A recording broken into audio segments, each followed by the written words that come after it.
আপনার শাড়িতে মনে হয় ময়লা আছে, সমস্যা হবে। প্লিজ আপনার শাড়ি দিয়ে কখনো আমার মুখ মুছবেন না। আপনার হাত কি পরিষ্কার? নিজে হাতে খাচ্ছেন, সেই হাত দিয়ে আমাকে খাওয়াতে আসছেন। এসব সস্তা শাড়িতে কাউকে সুন্দর লাগে না। তোমাকে বাজে লাগছে, বিশ্রী লাগছে, গ্রামের গরিব মহিলাদের মতো লাগছে। গ্রামের মানুষ যদি দেখে যে আমার বউ এরকম সস্তা শাড়ি পরে আছে, আমার মান সম্মান থাকবে? কালকের মধ্যে বাড়ি ছেড়ে চলে যাবেন। আপনাদের মতো চাকর বাকর আমার কোনো দরকার নেই। যাওয়ার আগে দলিলটা আমাকে বুঝিয়ে দিয়ে যাবেন, নয়তো ঘাড় ধাক্কা নিয়ে দুটাকে বাড়ি থেকে বের করে দিবেন।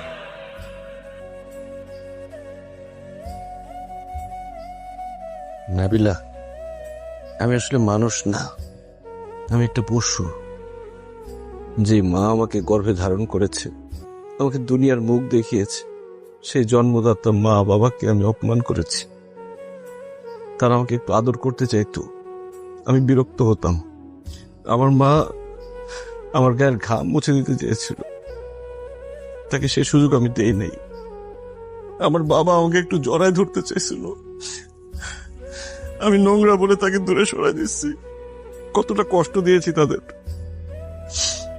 আমি এখন বুঝতে পারছি তারা কতটা আঘাত পেয়েছে, যে বাড়ি ছেড়ে চলে গেছে তারা।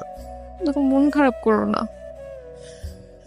তুমি তো জানতে না যে তারা তোমার বাবা মা, কিন্তু এখন যদি ওনাদের বড় কোনো বিপদ হয়ে যায়, তুমি সারা জীবন নিজেকে ক্ষমা করতে পারবা না। তুমি ওনাদেরকে খুঁজে বের করো, ওনাদের কাছে মাফ চাও, তারপর তারপর ওনাদেরকে বাড়িতে নিয়ে আসো। আমি আমার বাবা মাকে যে অপমান করেছি, আমি কিভাবে তাদের সামনে যাব? তারা কি আমাকে মাফ করবে? সন্তান যত বড় অন্যায় করুক না কেন, বাবা মা সেটা মনে রাখে না, সন্তানকে ক্ষমা করে দেয়। তুমি তাদের কাছে গিয়ে ক্ষমা চাইলে তারা তোমাকে ক্ষমা করে দিবে। তুমি আর দেরি করো না, তোমার বাবা মাকে খুঁজে বের করো।